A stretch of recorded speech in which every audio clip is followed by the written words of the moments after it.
your knees bent and your feet pointing forward roughly hip width apart, you're just going to make sure that your feet are in line roughly with your knees and your hip sockets.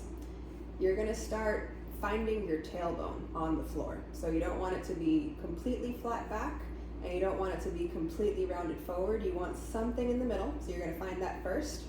And then you're going to pin the upper back. So your upper rib cage, you're going to put it on the floor. That's going to make it feel like you're very arched and your ribs are going to feel excessively flared. This is just the starting position. So when you breathe, we know the ribs deflate. They're going to deflate. We're just going to keep certain parts of your body anchored to the floor so we get individualized movement just at the rib cage.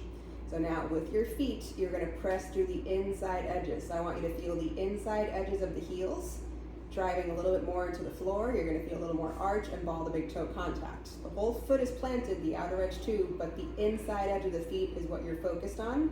When you press gently through them, you're going to feel hamstrings. They're going to keep your hips in place so they're not tilting forward or back as you breathe. That's going to be anchored. You're going to start with hands on the upper chest if you're not used to feeling your ribs move. There's a lot of placement for the arms and hands. We're just going to start with them on the upper chest, right below the collarbones. You're going to rest them there.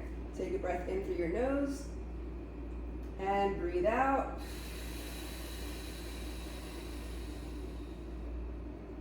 And the more air comes out, the more I want you to feel that those ribs where your hands are, they deflate down away from your hands.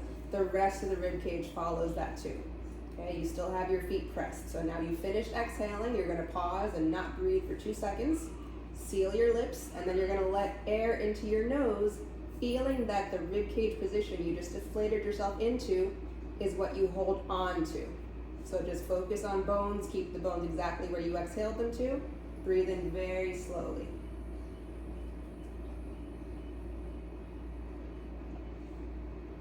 You're going to do that multiple times. If you feel that inhale, it's going to feel like it expands front, but also into your back because you did a good job of keeping the upper back pinned to the floor. Okay, you're going to do that multiple times. Every exhale, you're going to feel ribs deflating. Once you have movement here, you can put your hands here. Same thing. Make sure they stay where they are. Think about keeping the bones away from your fingers, like in all directions as you breathe in. And because of that position, it's going to feel like a front to back expansion, like you're expanding here, but you're also expanding into the floor. With the arms, once you don't need your hands on your ribs and you know that they can move and you can feel them, you're just going to add a reach. So you're going to go palms up, really just to get the pointy part of the elbow to face down to the floor. It's going to rotate the shoulder open, keep the chest open. So you're going to reach in that direction, and you're going to reach toward the feet so that your shoulders stay far away from your ears. Same thing, when you breathe out, you're maintaining pressure through the inside of your feet. You're keeping the hip position. Because of that, you're exhaling, and you're going to make sure that you're reaching constantly. Pause, make sure that you're reaching away from your ears, and then breathe in. And that reach is going to make it more exaggerated, that front to back expansion, because you're not letting the rib cage open on the front. You're not inhaling and everything goes away. You're keeping yourself anchored on purpose. Okay, so that inhale will feel front to back. Once you feel like you have a little more range to reach up, without the elbows turning out, without the palms turning in, you're going to keep them face up. If you have that range and it's available to you, you can reach a little higher. So think about fingertips outside the knees. Same thing, when you breathe in, you're going to keep it reached. And it'll feel like an upper back expansion. All the while, you're keeping upper back pinned to the floor. So you're not rounding off the floor like so. You're going to keep that breastbone open.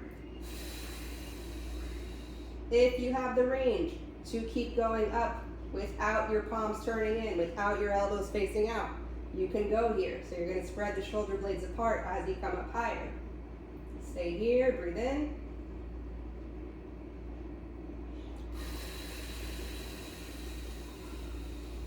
Ribs deflate, shoulder blades might have a little more opportunity to move a little up. You're going to keep going if you are able to keep elbows facing forward. You know that you've gone too far when you start to do this. Okay, so at the end here, this is all I have. This is where I'm going to stay and breathe in. and it's gonna feel like upper back expansion.